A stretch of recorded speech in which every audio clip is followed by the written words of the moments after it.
It's me doing my Elliotte impression. Hang on. I drank that grapefruit juice too fast.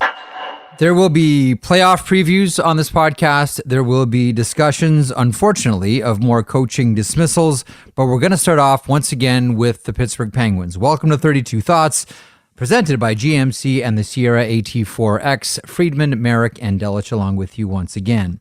Before we get to Laviolette, Washington, Larsen, Columbus, and we should probably go through some of the teams and what's next for them, namely the squads that aren't part of the postseason that we haven't been able to get to here on the podcast, Elliotte. But before we get there, I think a lot of people still are wondering what's happening with the Pittsburgh Penguins. What is next? Last podcast, we talked about the dismissals. Now we talk about Fenway Sports building this thing up one more time. Where are they at? I know it's early. I think it's early, but Jeff, even in the 48 hours since we did the last podcast, that one thing is very clear to me. It's that they intend to cast a pretty wide net. You know, Fenway is new in the NHL, and they want to get to know people. And I think this is not only going to be about finding a new leader in their front office, but it's going to be about getting to know some of the people who may be part of the next generation of leaders in the NHL. One of the things I thought was really interesting was when they held their media conference on Friday, they didn't commit to how their structure was going to look like. Like they said, it's possible it's just one person, but it's also possible it could be the president of hockey ops, GM kind of role. So what I think they're going to do is I think they're going to talk to a lot of people and try to see what is out there and maybe who is out there and maybe try to find someone who's out there that they didn't know about or weren't initially aware of, who they say, like this is a person who can really help us. You know what, just as an aside quickly, and you've got us to this spot right now, so let's have the quick convo about it. I don't know why more teams don't do that. Cast wide nets just to gather information. You know, if you're looking for a coach, talk to as many coaches as possible just to gather information about the teams that they last coached or teams that they have information about. Like, it makes complete sense to me that Fenway Sports comes in now as a new ownership group, and right away, part of this process has to be information gathering. Talk to as many people as you can about as many different teams and as many different players as you can. I mean, listen, teams do it at the combine all the time. Even if they're not going to draft a certain player, talk to a player about other players and gather information about that. This seems like the most sane thing an organization can do. And if I'm Fenway Sports, I'm doing exactly what you're laying out here, talking to as many people as possible and not rushing into this thing. I think the reason that doesn't happen as much as you think, Jeff, is because I think that some organizations have gotten stricter about giving permission. And the reason is not that they don't want their employees to advance, but there was one situation I know of recently where a team was asked, can we interview someone for this vacant GM position? And their GM said to this team, is this person have a real chance at the job, or is this some BS interview to say you interviewed this person? And I think there have been situations recently where a team will say, look, we want to know before we give permission that this is an absolutely serious thing, and it's just not to check a box.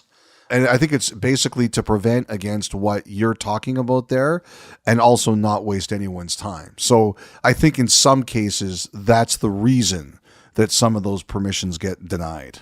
You know, after the conversation that we had on the last podcast, Elliotte, and we talked about, well, you talked about what the default setting is here for Fenway Sports and what types of managers they like to hire and work with and the types of executives they like to hire with Fenway Sports.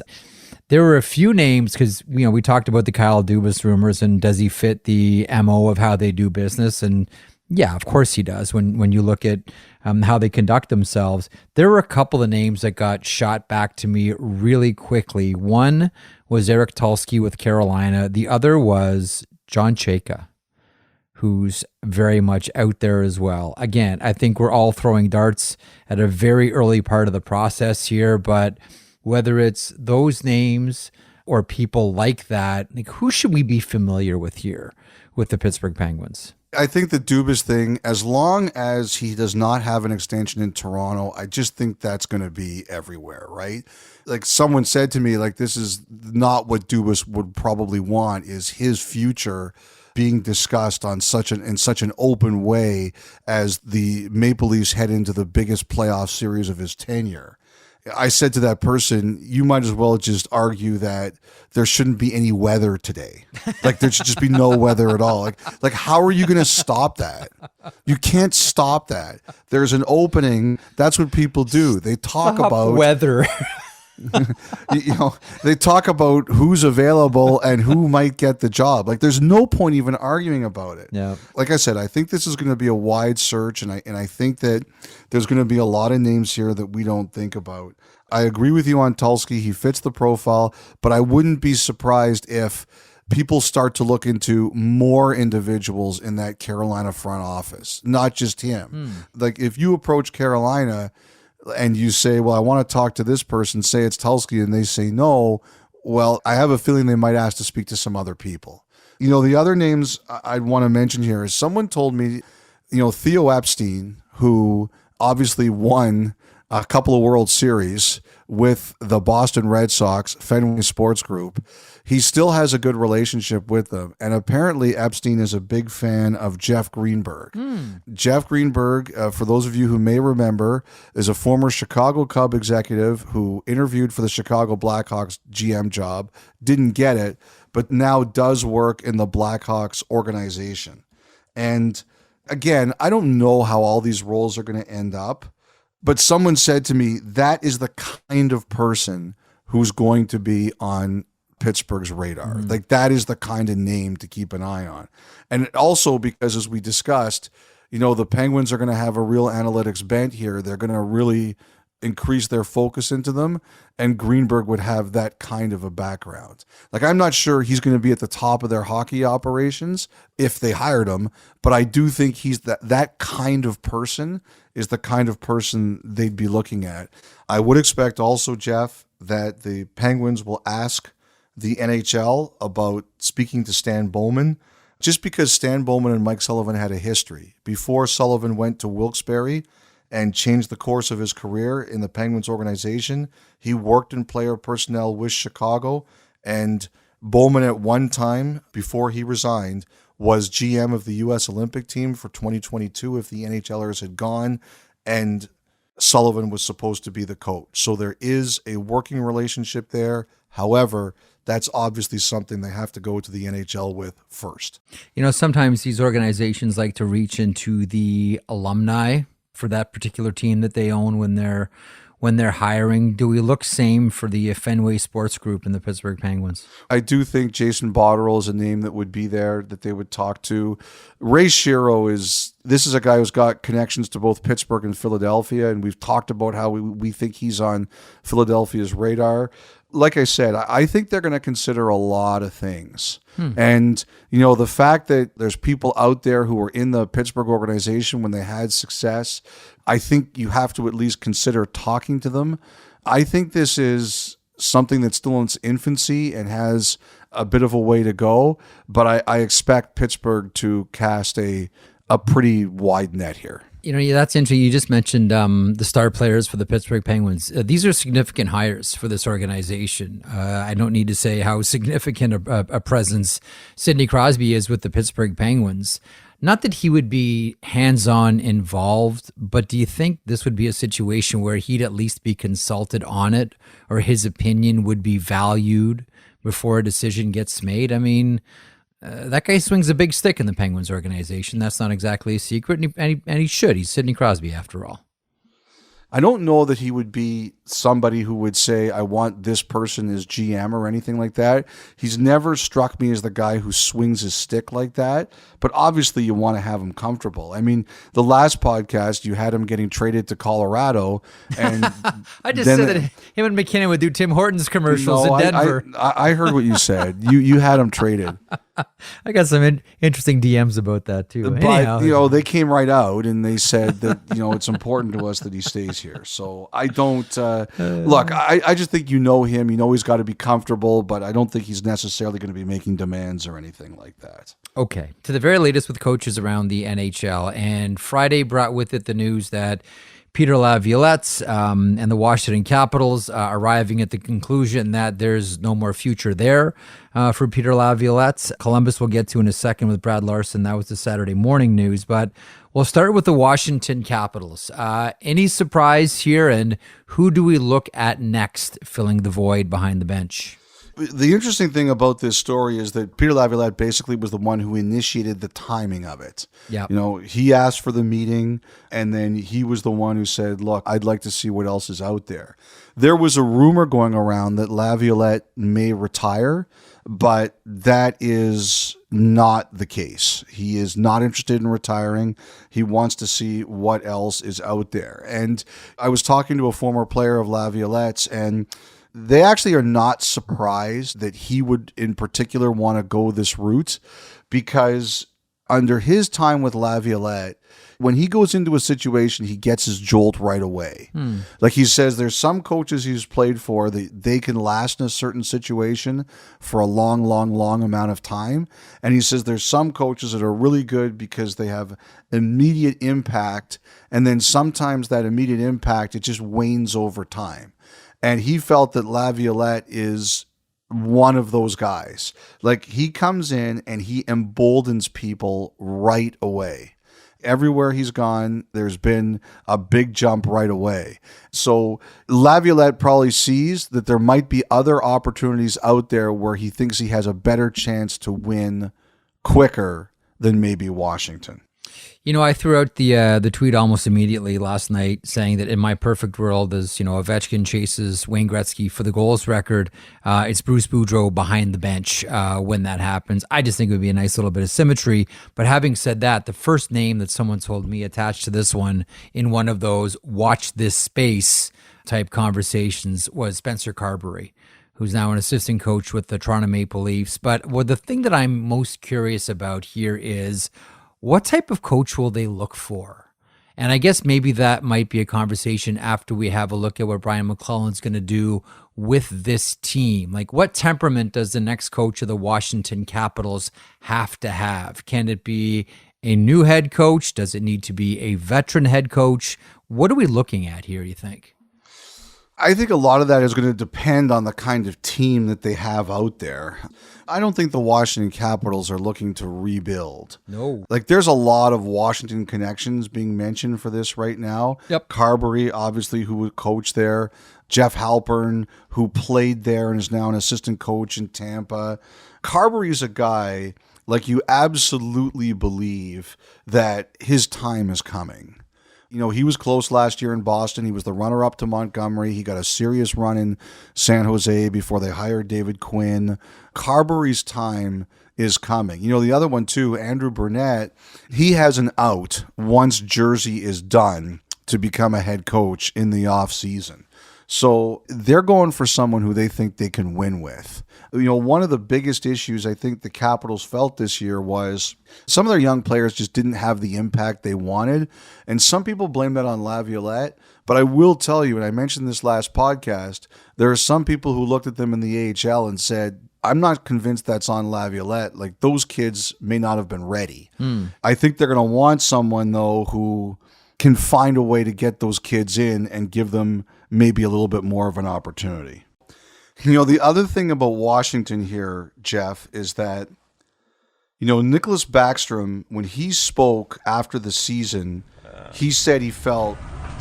Yeah, I mean, I'm feeling good. I'm feeling normal, so that's good. That's what we wanted, and here I am. So, Brian McClellan, in his media conference, he basically said... I think it's frustrating in that I don't know that it gets, how much better does it get, because I haven't seen any other players do it and recover and get back to the level that they thought they were at before. I mean, I don't know where that ends up with the off-season training, but it's You know, I mean, he's going to have to make a decision on his career where he thinks he's at. Like, based on what Backstrom said, he thinks he can play, right? I think what McClellan seems to be hinting at is, do you think you're going to be able to do the same role? You know, that just says to me that McClellan's going into this offseason like, I mean business here. Like, things are changing, and it's going to be different. The other thing I would just say about the Capitals is I really do think they're going to try to find a path to move Kuznetsov here. I don't know what the success of it will be, but I think it's there. You know what I'm curious about with all the moves that we've seen with the Washington Capitals right now and moves on the horizon as well. How much of this is done? Again, I just mentioned Crosby with Fenway Sports. Let me throw Ovechkin into this situation here with a new head coach and off-season changes. How much do you think Brian McClellan keeps in the back of his mind? How much are these moves going to affect Ovi? Well, first of all, I think ultimately Brian McClellan's going to do what he thinks is going to help his team win, right? McClellan's never been afraid to make bold moves. Like, he's a pretty bold guy. Yep. And I don't think this is about necessarily pleasing Ovechkin. This is about winning games.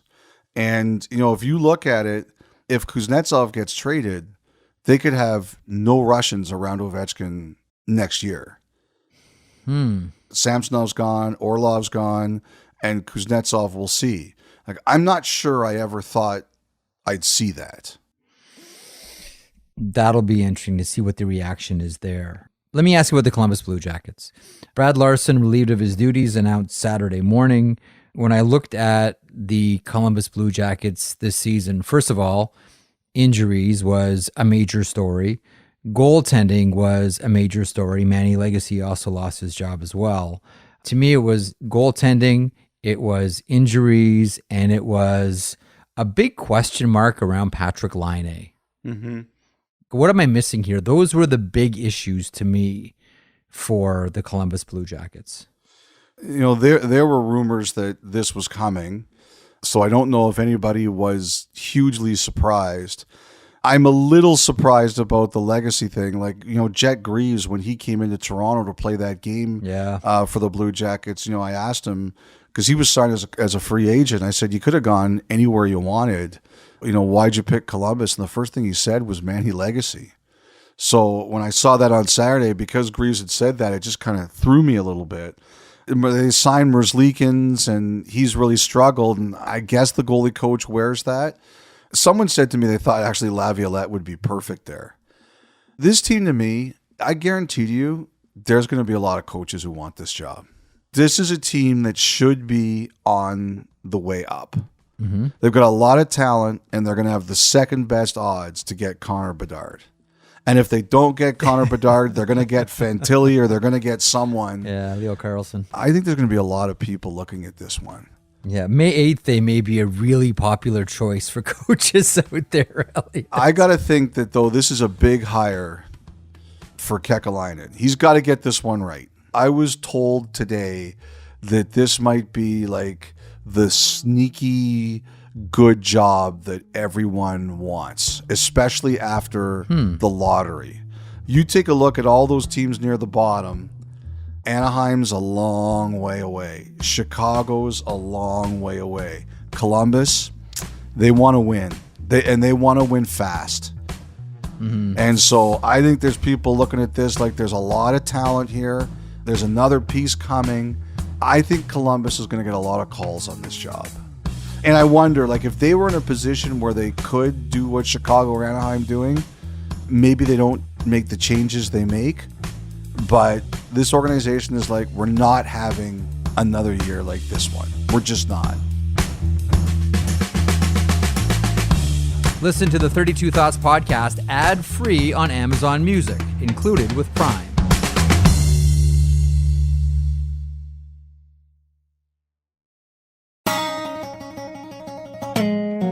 Okay, Elliotte, let's go over some teams before we get to the playoff previews. Teams that we haven't had a chance to talk about that did not qualify for the postseason. We talked about some squads that didn't qualify either on the last podcast. Let's get to some more today. Starting with the Anaheim Ducks, the most recent news, the dismissal of Dallas Eakins as their head coach, Pat Verbeek, the general manager there. Your thoughts on the Ducks? If you watch Pat Verbeek's media conference, which happened after we recorded Friday's podcast, he basically said he wanted his own person there. And the other thing he said is he talked about a different voice, but he also mentioned that some of the losses late in the season thought they weren't competing. I expected our team to compete harder. And so we got behind the eight ball in there, and I think, eventually we got better, but it's not we're at a level that, that I want.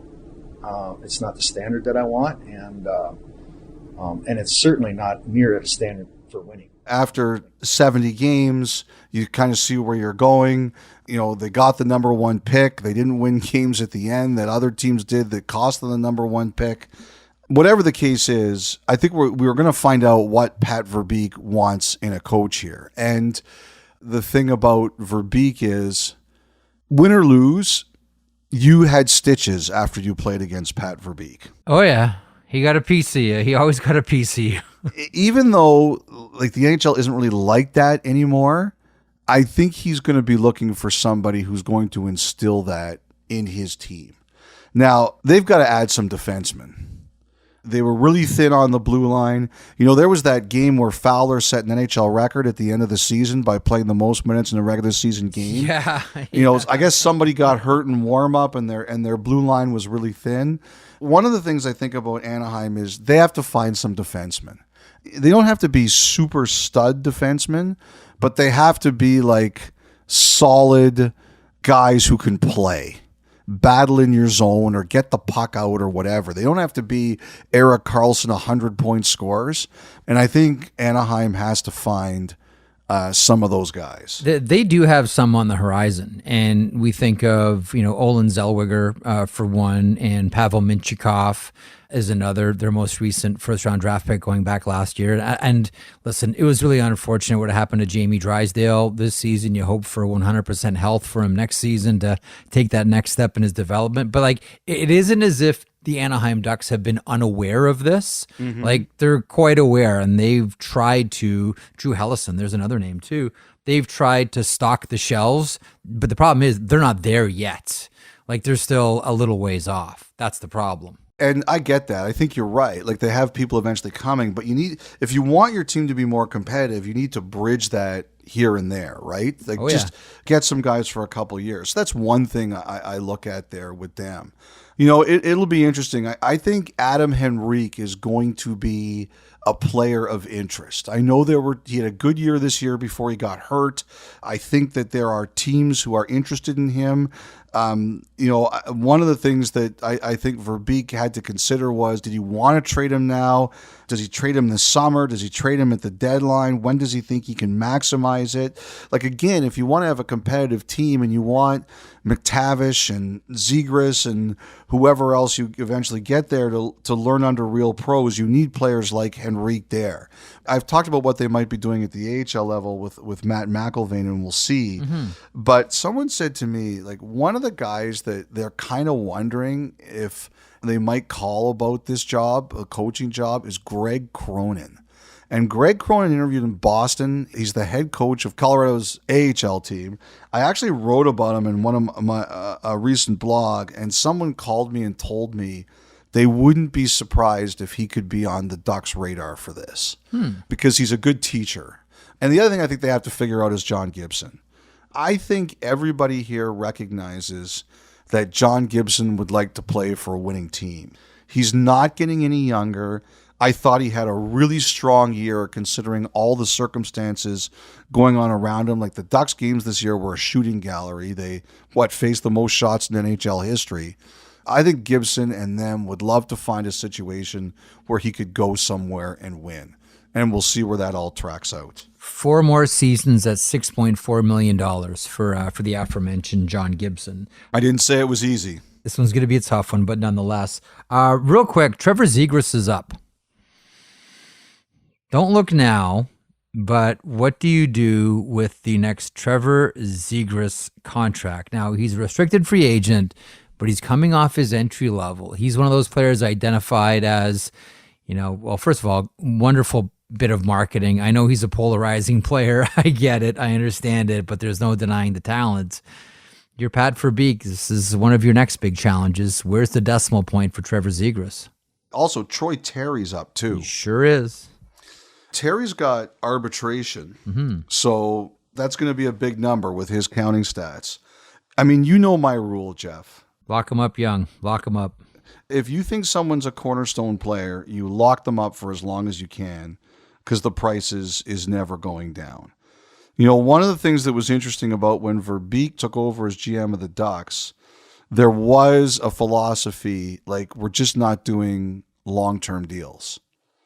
Last year when they were talking with Raquel and they were talking with Lindholm, they made it very clear, like, these are not going to be long-term situations. Well, to me, this is different. The major reason being that Zegras is a lot younger. He's only 22. Okay, from the Anaheim Ducks to the Jonathan Taves-less Chicago Blackhawks. This will be a busy summer for Kyle Davidson. A lot of decisions to make. They have 2 first-round picks, 4 in the second, although there's some conditions attached to that Rangers pick. Your thoughts on what Kyle Davidson has in front of him as he heads into the next era of Blackhawks, namely one without Taves and one without Kane? Another team that will be buying all rabbits' feet on the planet before May 8th to try to win the lottery. They'll be adding another good player regardless. The lowest they can pick is 4th. A lot of the biggest decisions are done. Kane's gone. We know Taves isn't coming back.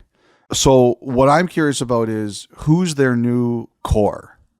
Obviously, Seth Jones is one of those players, but who are they building around? Who's important to them? I still think this is a long process, but is next year another year like this one? Or are they looking to say, we'd like to build a little bit? Like, nobody's under any illusions that this is anything close to being a playoff team. I just wonder, what are your goals next year? That's really interesting, Elliotte, because there came a point, and that point was last offseason for the Detroit Red Wings, where it was rebuild, take your time, patience, build through the draft, develop, and then all of a sudden it was checkbook and bring in some players. And we understood it, and the Detroit Red Wings took their next step. They're not quite there yet, but I think we all understood the moves that Yzerman was making, and we'll get to the Detroit Red Wings coming up here a little bit in the podcast. I don't get the sense that Chicago's there. Not even close. I think that Chicago has now made that final and maybe toughest cut with the past, and now they're maybe in their minds beginning the rebuild. Like, make no mistake about it. Like, there are some good young players already in that organization, but I think this is the first real summer where now there's not the scent of the last generation Blackhawks in the organization, in the lineup, on the ice. Do you not get the sense that this is maybe symbolically the beginning of the rebuild, the summer of the real beginning of the rebuild? Yeah, I agree with that. Like, I look at the roster right now, and obviously they're hoping next year guys like Lucas Reichel are 82-game players. Yes. But, you look at the roster, and you kind of look at it and say, who's here in 3 or 4 years? And there's not a lot of obvious candidates. Mm-hmm. So I agree with you. I don't think they're going out and doing what Detroit did last summer. It makes no sense. But you can look at a roster and say, okay, I know what these teams are going to look like in 3 years. I look at that Chicago roster and you have no idea what they're going to look like in 3 years. Here's the one caveat, though. They're not where Detroit was last summer. No, and let's bring in veteran players. Yeah. Unless May 8th is very kind to them. I still don't think they'll do it. Just think about this, though. You have Connor Bedard. Let's say the Chicago Blackhawks win the lottery. Mm-hmm. Do you not owe it to Connor Bedard, much like the Pittsburgh Penguins did once upon a time when they, won their lottery and got Sidney Crosby, surround Connor Bedard with more veteran players? That's what the Penguins did. It just makes sense to do it. But the thing is, you're not going out and giving 4 times 5 deals. I think you're looking for guys like who will play for less and less term. And you know what? This summer you may find it because not going to be a ton of cap room. Kyle Davidson, big decisions on the horizon. Big decisions on the horizon for Bill Armstrong as well, general manager of the Arizona Coyotes. And let's get there now. Now, depending on conditions of the picks, they could have 7 picks in the first 3 rounds. And, you have a look at, all the picks that are on the horizon for the Arizona Coyotes, and it's impressive.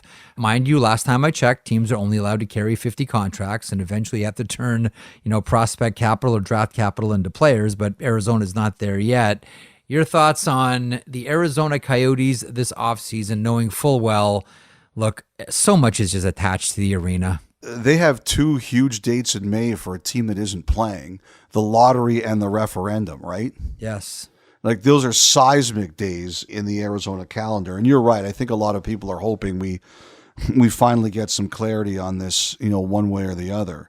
The other thing too they're waiting on is Logan Cooley. Is he going back to Minnesota or is he going to join the Coyotes? And does he wait for referendum day? I don't think he'll wait that long. I think they'll know. At the beginning, I heard it was a couple of days, and then I heard it was going to be the rest of the week. And, now we're on the weekend, and we'll see. But, that's a big one because, A, he looks like a hell of a player, and B, there would be an excitement in Arizona to have him. Keller. Oh, what a season. He's my Masterton guy this year. That team this year, what one of my favorite movies I ever saw as a kid was? And I'm sorry, people, I am really going back here. RoboCop. Older than that, but you got the first letter right. Oh. Rollerball with James Caan. Oh, he's a big honker. Say, why don't you do me and the boys a favor? I mean, since you know everything there is to know, we'd sure appreciate it. Why don't you give us a little demonstration, show us how you made that big rep down there. You skate around and just take me out, huh? Oh, man, I loved Rollerball. Oh, what a great pull. I loved that movie as a kid. Go get him, Tuffy. Now, eyes. Use them. Don't lock your eyes in any one spot. This game isn't all in the muscle. Use your head. Lock your eyes on the target and keep... Ears. Now, they're real important, too. Oh, wow. If you're not living in an old folks home like Jeff and I are, Rollerball came out in like 1976. Great movie. And it was James Caan. He was the star of a sport called Rollerball, but they kept on changing the rules on him so he would lose, and he kept on winning. It was a great movie. It really was. But they did a remake, which if you're going to search it out, don't look for the remake. It's not as good as the original. But that kind of reminded me of Arizona this year. Like everything was stacked against them. Like on the ice, they had a better year than I think a lot of people expected. Like Maselli, he's not going to win the Calder, but he's absolutely in the conversation. They took a gamble with the Chychrun trade for Ottawa. They could get the 12th overall pick. It looks like that gamble, could work out. They have more there on the ice than I think a lot of us recognized or thought. But I don't think anybody's talking about the on-ice stuff. It's all about the referendum. I'm still curious about, players they look to move in the offseason as well. Players that they didn't move at trade deadline. Like I know you and I talked plenty about Vejmelka, the netminder, and I would imagine a lot of that decision is based on whether they think that Ivan Prosvetov is ready yet. Like I still don't think that this team is done making moves, because this is a squad that we've talked about a number of different times as they're being constructed in order to be good when the new rink arrives. So I'm still really curious to see what Bill Armstrong does here in the offseason. And you're right, there's 2 huge dates. And if they get Connor Bedard, you talk about other teams accelerating things, that would be a huge one for the team in the desert. Philadelphia Flyers, you and I had various conversations over the past few days and have wondered, okay, which teams could use Connor Bedard the most? Where does Philly fit on your list? I think the NHL would be very happy if Connor Bedard ended up in Philly. That's a big time hockey market. It's a place where he would be a sensation. I mean, he's going to be a sensation everywhere right away. Yeah. But Philly is a big, intense, sports loving, hockey loving market near, sorry, West Coasters, the East Coast media hub of North America. You know, Philly's an interesting team to me. Obviously, the first changes are going to be at the top. They already have a new leader, Daniel Hilferty. They've got Daniel Briere, who we think is going to stay as the GM. Presidency, I mentioned the other day about Shiro. I think he's very much in the mix, and I'm sure there's others. When it comes to hockey itself, they're committed, as they've said, to doing this the right way. So I'm curious to see what's that all going to mean. Like some of the veterans, they kind of talked about on cleanout day, like, well, maybe it won't take us that long. Well, that's not the message the team is trying to send. You know, the thing about DeAngelo, like Tony DeAngelo, he got scratched at the end of the season, and he came out and said that bothered him. But he also stressed he hasn't asked for a trade. He doesn't want to go anywhere, and he wants to stay as a Flyer. One of the things I heard was don't automatically assume that they are going to try to move him. Somebody mentioned to me that there's something they're trying to do here with DeAngelo in terms of they want him to compose himself a little differently, was what I was told it was. But at the same time, I was told he's not getting traded or anything like that. Like they're not putting him out there. Like this is somebody that they want to work with. So this draft is a big one for Daniel Briere. It's his first as general manager, and to the point you made earlier, we're of the belief that he's going to be the full-time general manager here. And there's other decisions on the horizon for him, and we've gone over those a number of different times here on the podcast. But here's what I wonder. So next year's Flyers, Elliotte, more similar or more different than this season? If you change Provorov and one other reasonably big piece from your team, I think you're a different team. Montreal Canadiens. We've talked about this. I love the Montreal story because, listen, we all know about the veteran steadying hand of Jeff Gorton, and his fingerprints are still on the Boston Bruins and the New York Rangers, two teams that he helped establish and in one case reconstruct as well. So he's the steadying veteran hand on top of this pyramid, but underneath, I really like what's going on. And it's not two experienced people that are conducting the affairs here. Kent Hughes was a very successful agent for a long time. He's a rookie general manager. And Martin St. Louis as well had never coached at any pro level before Montreal Canadiens came calling. I love this story. Now, Montreal fans are some of the most passionate, as we've seen. They've been provided a clear path here of what this team is trying to do. And so far, Montreal fans seem to be very cool with the direction of this organization. I do wonder about patience. 1 year, cool. 2 years, maybe 3 years. Okay, let's see some wins. How do you think Montreal's been doing with this new direction? And what do you think this offseason is like for Kent Hughes? First of all, they're going to get a couple more high picks, their own, Yep. and wherever Florida's ends up. So that's another thing there. The one thing for me that I wonder about Montreal is when do the expectations change? That's what I was getting at. Like at some point, it's like, okay, wins now, please. Oh, yeah, it's not happy time, it's wins. Like next year, if they're not in better competition, do fans start to grumble? Do people start to grumble? Like, I think you're crazy to be expecting it to turn around quick. We've talked a little bit about Dubois before, and Winnipeg and Montreal last year at the draft, they talked about him and it didn't happen. Is that something that two teams revisit this summer? Does Montreal simply say, look, we'll wait and take our chances in free agency? Or is that a conversation that occurs? Because that could change your direction. The other thing, too, is, Slavkovsky, this year, it was all new to him. North America, hockey with a lot more contact. Mm-hmm. And I just refuse to believe the Canadiens won't have a good plan for him. I think when you look at St. Louis, he's going to have a plan for him. And that's the one thing I think this summer is just like, how are you getting him into a position to be more successful in his second year than his first? Those are a couple of the things I think about when I think of Montreal. I mean, obviously Caulfield, getting him extended. That's going to be a big one. I have no doubt that'll get done. You see the pieces, like you see Suzuki, you see Caulfield, you've got more coming.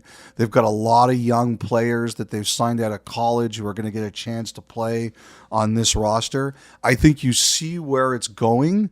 You wonder, A, how quick is it going to come?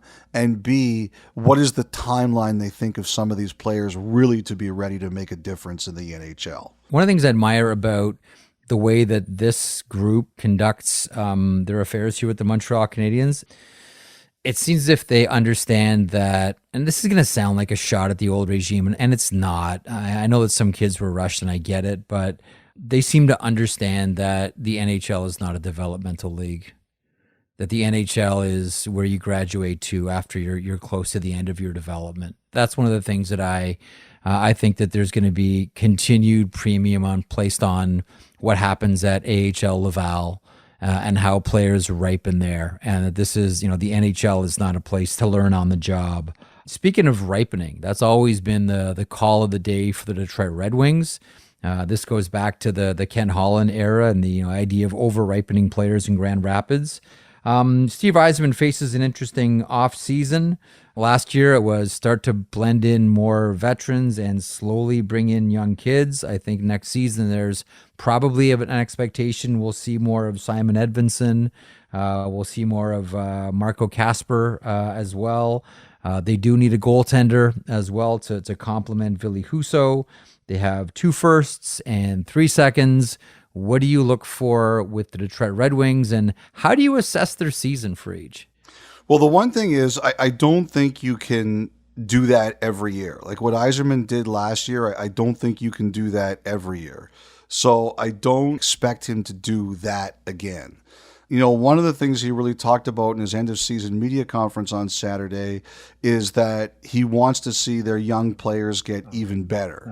I've been pleased with some of the development of our draft prospects, and others are taking longer or haven't quite turned out at this point to what we had hoped. But that's okay. I fully believe in where we sit here today. I guess from 4 years ago, I'm not disappointed at where we're at. I guess I'm okay with it, but I intend to stick with the process, the plan. Nothing's going to dramatically change. We'll continue to look for opportunities, as I say repeatedly.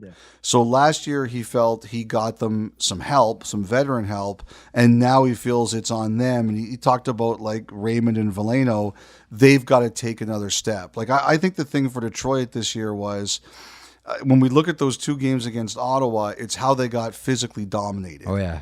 You get close, and then it goes up to another level, and can you meet that?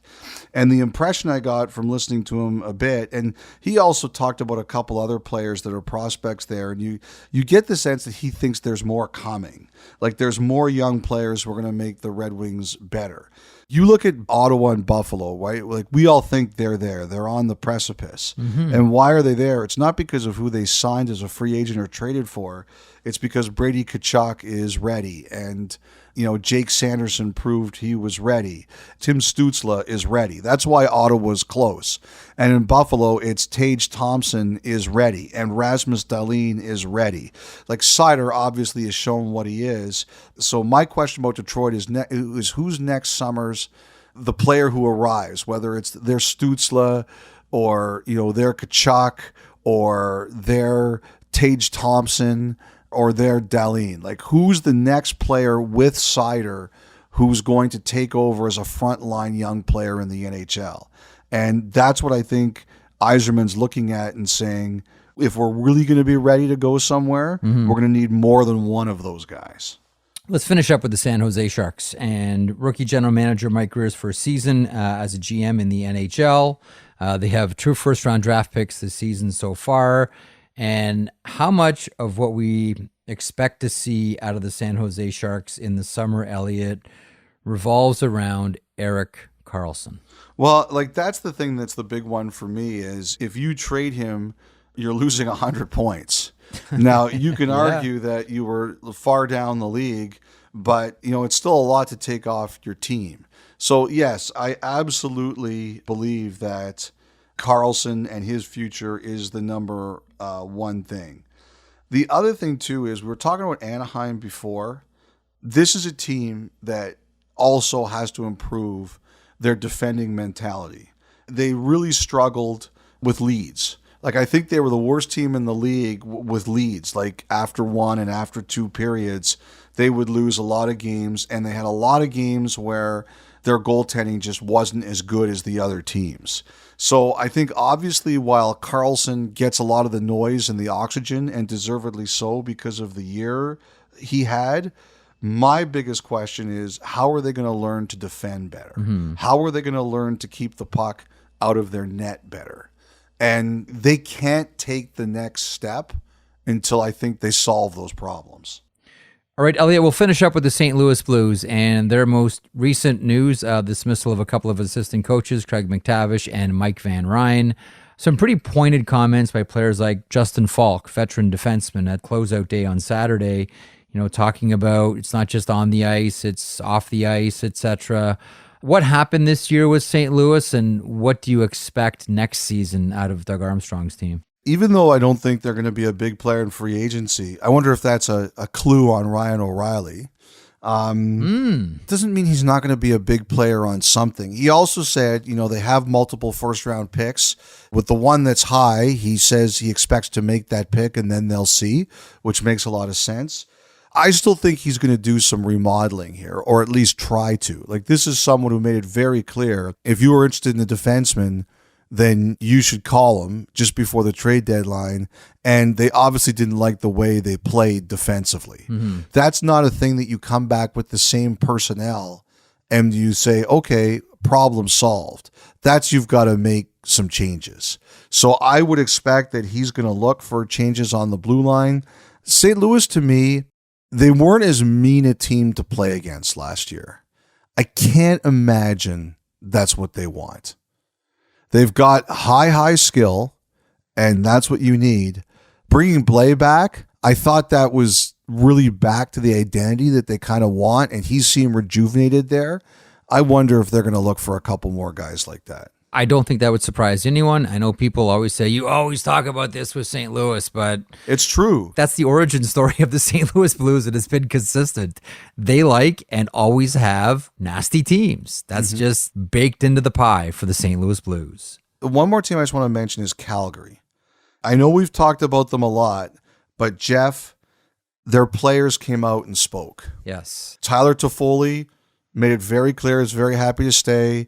Zadorov, obviously after a year where he had 14 goals, you completely understand why he wants to stay and would be happy to stay long term. But then you had Backlund and you had Lindholm and you had Uyghur asking Calgary politicians to give us a new building already. Well, I think we need a new rink, maybe. That'll help. I think the Saddle Dome's obviously got some character, but maybe a couple updates will make it a little bit better. But I think for the guys and the teammates, we have fun together for sure. I had lots of great times with the boys this year. And Now what I want to see is, now that the players have spoken, and a couple of them were very blunt in their own way, I want to see how much that moved the needle at all. Now we're at kind of the true fulcrum of the decision. And that is, the players have spoken publicly and privately. What do they think now those comments meant to us behind closed doors for the future of the organization?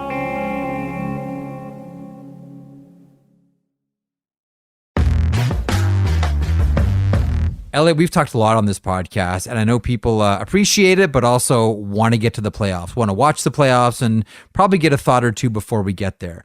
Let's do full playoff preview, all 8 series, starting in the Eastern Conference.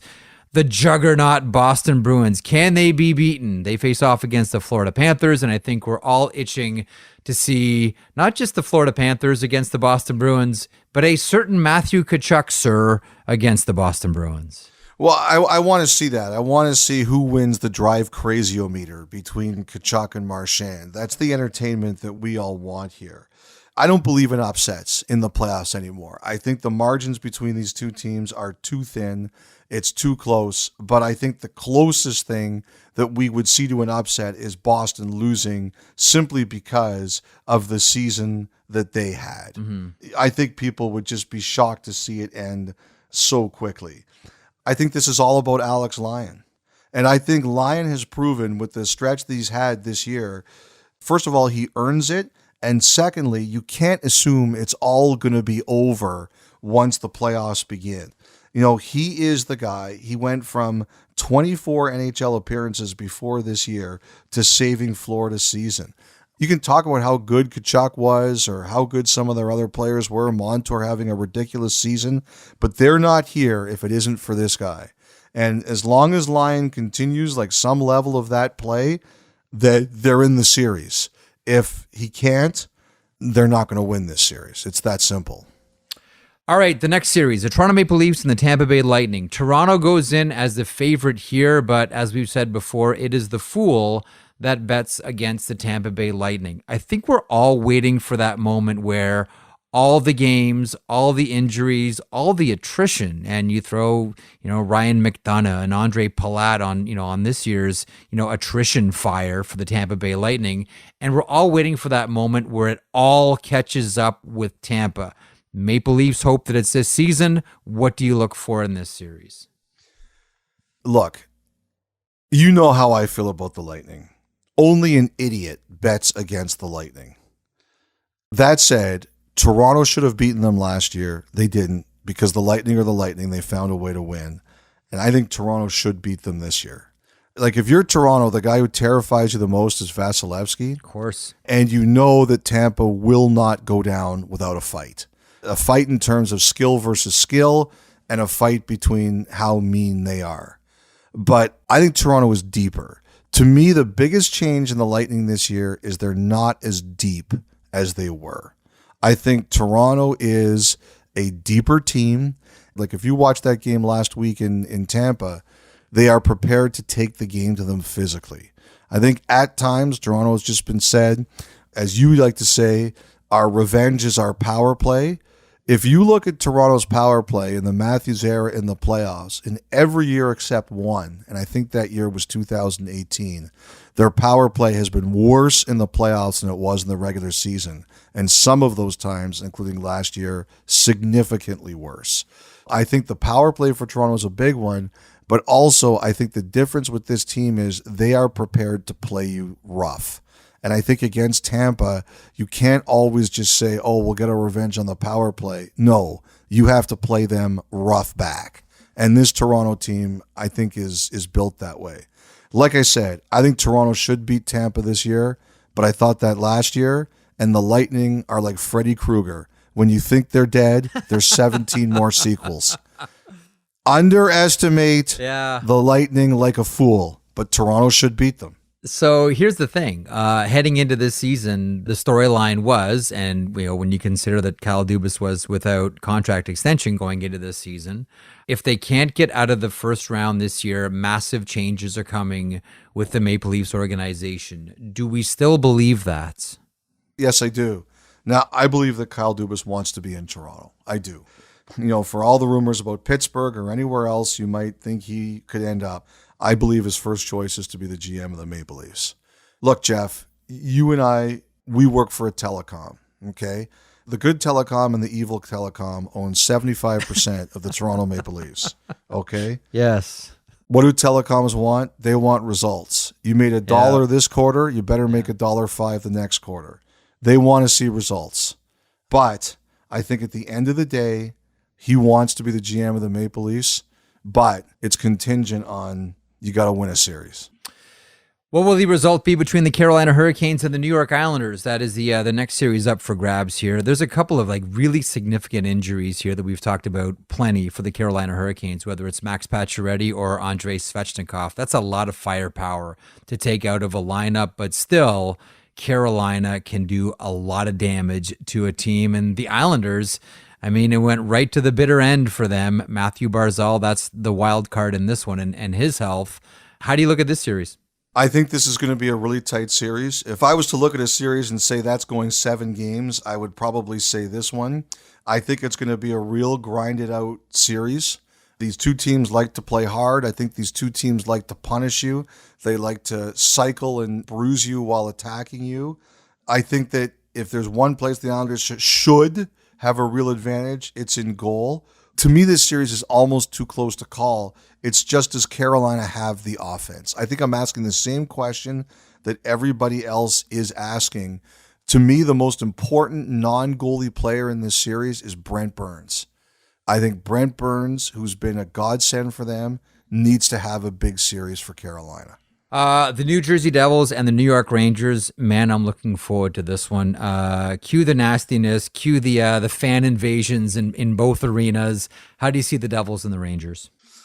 I think it's going to be incredible. The Rangers have the big advantage in goaltending, but I wonder, are the Rangers going to be able to handle the Devils' speed? And 2, how does playoff Trouba affect this series? Last year, Trouba was obviously a huge factor in the Pittsburgh Rangers series, so much so that after the season, the Rangers made him their captain. So playoff Trouba activated. How does he affect this series? Mm-hmm. And B, the Devils, I think their speed is going to be a big problem for the Rangers. Especially down the middle with Nico Hischier and Jack Hughes. That one should be a lot of fun. Western Conference, Colorado Avalanche facing off against the Seattle Kraken. How do we see Seattle? Are we just happy to be there? Look at us, we've made the playoffs. Or is this like, we're going to try to get as far as the Vegas Golden Knights did when they first made the playoffs? No, I think they're in it to win it. I think what's interesting is, I'm here in Winnipeg. We're taping some interviews, and one of the Winnipeg players said to me that those Colorado guys, they played hard on Friday night. He's like, nobody wanted to play Minnesota. Now, that's not a shot at Seattle. I think it's just the way that Minnesota plays, right? Mm-hmm. Winnipeg just came out of a really tough game against them where there were suspensions and people getting hurt. And he said it was noticeable to him that Colorado, especially now that they've lost Landeskog, they have no margin for error injury-wise, none. And they have some guys banged up going into the playoffs. Again, goaltending, I could say this about a bunch of teams. Who grabs the Kraken net? Makar is unbelievable. McKinnon's on a mission. Him and Friday night in that game, he looked unstoppable. Fambro, 3-on-2 to the Avalanche line. Hands it off for Parsonen. Parsonen, backdoor pass. Doubled up by Mikko Rantanen. 2-on-1 with Nathan McKinnon. Here we go. McKinnon, right side. He holds. He shoots. He scores! Through the chapeau! It had to be him! It had to be him! The Mac attack for the 3rd time tonight is back, Jack! His 2nd hat trick of the year, the 6th of his career. Nathan McKinnon has put the Avalanche right on his massive shoulders. He goes stick side on Kevin Lankinen. It's a perfectly placed shot. It does not get any better. With 1:42 to go in regulation in Nashville, Colorado has a 4-3 lead over the Predators. So who's going to grab the Seattle net? Seattle's not afraid to play bigger scoring games here. Do you really want to do that in the playoffs against Colorado? So who grabs Seattle's net? That's a big one for me, and I think probably the biggest determining factor in the series. The other thing, too, is Colorado, they're defending champions. They're defending champs for a reason. No Landeskog may cost them the cup, but still a really formidable team. I think Seattle has to be incredibly disciplined and get saves. That's their best chance here. I don't think they're going to be able to outscore them. I just don't. The Green Series, Dallas Stars, Minnesota Wild. Whoever comes out of this is going to come out of this with stitches. Like I said, on the eyes of the Jets, the Avalanche wanted no part of Minnesota because win or lose, it's going to be tough. Eriksson Ek, even though he skated on Saturday, that's a huge question mark for the Wild. The thing is, too, for Dallas is a lot of guys who have a lot more playoff experience, but some key kids who don't. Wyatt Johnston, your man crush. Like, how does he do in his first playoffs? Like, they're going to need that scoring. Dallas, they know where they're going to get scoring from, but they're going to need more of it. Like, are those players, I think they're ready, but are they going to be ready for this? It's a delicious series, like Suter against the Wild, Klingberg against the Stars, a lot of motivation on both sides. What's Minnesota's goalie situation? They practiced on Saturday with Klingberg on the left side and Brock Faber on the right. Are they going with that? It's wild. Like, Faber in his very short time has been really interesting. Like, you can see the talent there. But are they really going to do that, like Klingberg on the left side, which he hasn't done a lot? That's a fascinating try for me. I think this is going to be the meanest first-round series. I think Dallas is a little bit better, but not by much. Vegas Golden Knights and the Winnipeg Jets. And should we couch this as it's the Vegas Golden Knights versus the end of an era Winnipeg Jets? We all suspect this team will look much different, and this is the last shot at it for this version of the Jets. I actually kind of talked to a couple players about that, Jeff. And, one of the things that I think it was Morrissey and Wheeler in particular, and I think Hellebuck did too, they talked about how during the regular season, when they went through their slumps and all of a sudden the playoffs were in doubt, that they talked about that as a group. Like, if we don't sort this out, there's going to be no debate that it will get broken up. And they talked about how much they liked playing with each other, and so they had to find a way because it was the only way that they could ensure on any level that could continue. And I was kind of very interested in that thinking. They know Vegas's goaltender very well. Laurent Brossoit is an ex-Jet. Oh, yeah. He knows them, and they know him.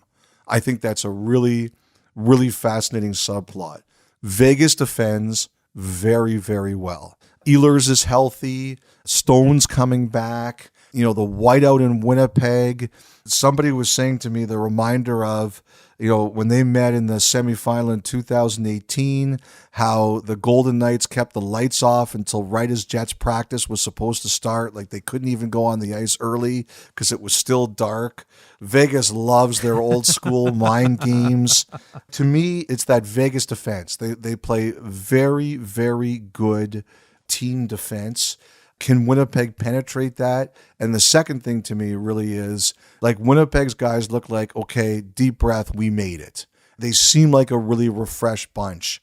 Does that carry over into the series? And finally, it's the Edmonton Oilers facing off against the Los Angeles Kings. We saw it last year, Elliotte. It was nasty. I think we expect the same this time around. This one gets going on Monday.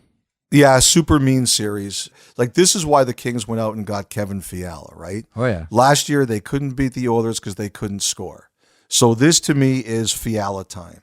It is his time to come out, and he has to have a big series because the Oilers can score. Another series where goaltending is really interesting. Skinner Korpisalo. At the beginning of the year, if you said the Kings and the Oilers were going to play each other in the first round, like, you weren't picking Skinner Korpisalo as your goalie matchup. Yeah, that's true. And if you were, I hope you won like $130 million playing lotteries this year. I really like Edmonton. I think they're deep. I think they've got people playing in the right roles. I think they've got a lot of good things going for them. One of the things, Jeff, I looked up, they finished second in the year in regulation wins this year. In the 17 cups of the salary cap era, teams in the top 5 of regulation wins have won 10 of those cups. Teams in the top 7 have won 13 of those cups. And the lowest team to win a Stanley Cup was St. Louis in 2019. They were 14th. Regulation wins is a stat that works in the playoffs. I like the way Edmonton's going in. Last year, this series almost turned on Draisaitl's injury, right? But McDavid just put the Oilers on his shoulders and won the series. I think in a series like this one where it's going to be nasty, health is going to be a big deal too. Edmonton has the 2 best players, and that's no insult to anybody in Los Angeles. Edmonton has the 2 best players.